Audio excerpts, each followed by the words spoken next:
इन 1776, ध्यान रखना कब, 1776, Adam Smith define economics in his famous book an inquiry into the nature and causes of wealth of nations. कौन सी book थी?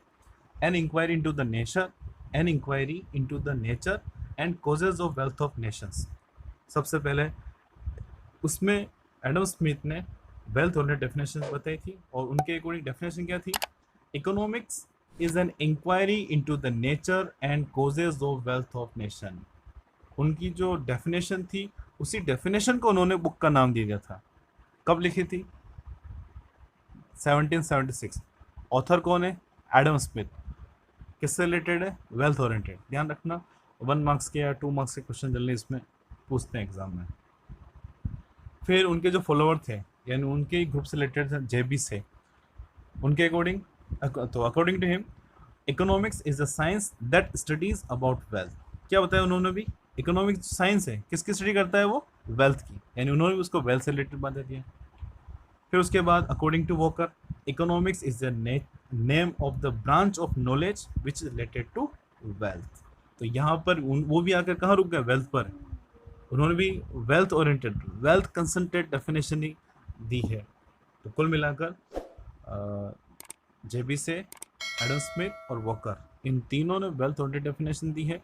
उन्होंने अपनी डेफिनेशन में सबसे मेन प्राइमरी रोल में रखा है वेल्थ को, यानी पैसा किस प्रकार से कमाया जाए, वेल्थ किस प्रकार से अर्न करें, चाहे वो इंडिविजुअल लेवल पर हो या एक सोसाइटी लेवल पर हो या एक कंट्री लेवल पर हो। तो इन तीनों की डेफिनेशंस में, या फिर मेनली एडम स्मिथ की डेफिनेशन की कौन कौन सी कैरेक्टरिस्टिक्स हैं, फीचर्स हैं, वो हम 1 बाय 1 देखते हैं। तो सबसे फर्स्ट फीचर है economics is a science of wealth. उन्होंने इकोनॉमिक्स को जनरली वेल्थ से रिलेटेड बता दिया, वेल्थ सेंट्रलाइज बता दिया। यानी कुल मिला के हम इकोनॉमिक्स में क्या स्टडी करते हैं, जो धन से संबंधित है, जो वेल्थ से रिलेटेड है, किस प्रकार से कंट्री अपनी वेल्थ को बढ़ाएगी, किस प्रकार से वेल्थ को अर्न कर सकते हैं, और किस प्रकार से इंडिविजुअल पर एक पर्सन अपनी मटेरियल वेल्थ को, मतलब जो भी उसके जो रिसोर्सेज हैं, जो भी हम कह सकते हैं जैसे कि गाड़ी, बंगला, कार, मकान, हाउस, ये सब किस प्रकार ज़्यादा वो अर्न कर सकता है, पैदा कर सकता है, कमा सकता है। सेकंड फीचर इसके, economics is a political economics that studies the wealth in the context of state. State मतलब राज्य, यहाँ पर कंट्री को स्टेट से रिलेटेड बताते थे, तो यहाँ पर इकोनॉमिक्स को पॉलिटिकल इकोनॉमिक्स बता दिया। मतलब एक कंट्री के लीडर को, मतलब देश के राजा को अपनी कंट्री में अच्छे से राज चलाना है, तो उसे पता होना ज़रूरी है कि कितना पैसा वो उसके पास आ रहा है। यानी जब उसको बिजनेस एडमिनिस्ट्रेशन कहें या पॉलिटिकल एडमिनिस्ट्रेशन कहें, अपनी पूरी कंट्री में, पूरे स्टेट में उसको अच्छे से चलाना है, तो जाहिर है उसके पास पैसा होना चाहिए, वेल्थ होनी चाहिए। तो यहाँ पर भी मेन बात आ जाती है कि इकोनॉमिक्स को जो है वो पॉलिटिकल इकोनॉमिक्स से जोड़ दिया है। एक राजा को किस प्रकार से अपनी वेल्थ को ज़्यादा बढ़ाना चाहिए ताकि वो अपनी सभी प्रकार के नीड्स जो है वो पूरी कर सकें। फिर नेक्स्ट है weightage given to wealth primary and secondary to human being. सबसे पहले इसमें वेटेज किसको दिया? वेल्थ को, रुपए को। उसके बाद फिर सेकेंडरी जो वेटेज दिया है ह्यूमन बींग को। पैसा कौन कमा रहा है, कोई लेना देना नहीं, कितना कमा रहा है वो मेन बात है बस।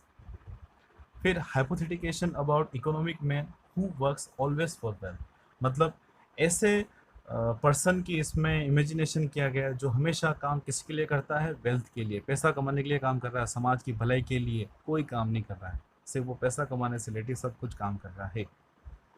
Next is the scope of definition is limited to physical goods. मतलब यहाँ पर वेल्थ क्या है? एक आदमी सोसाइटी में अच्छे से जीता है तो उसको जो गुडविल मिलती है मार्केट, वो उसके लिए वेल्थ है। और वो वेल्थ यहाँ पर नहीं ली। वेल्थ क्या है? उसके पास कितनी गाड़ियाँ हैं, कितना बड़ा मकान है, कितनी ज़मीन है, लैंड एरिया है, बस वो उसमें मैंने कंसिडर किया। एक कंट्री के पास फिजिकल गुड्स कितनी है, मटेरियल गुड्स कितनी है, उसको यहाँ पर कंसिडर किया। तो ये तो डेफिनेशन है वेल्थ ओरिएंटेड डेफिनेशन, जिसमें एडम स्मिथ मैन है, 1776 में उन्होंने बुक लिखी थी, an inquiry into the nature and causes of wealth of nation. उसके बाद जेबी से वॉकर ने भी वेल ओरिएंटेड डेफिनेशन दी है उनसे रिलेटेड।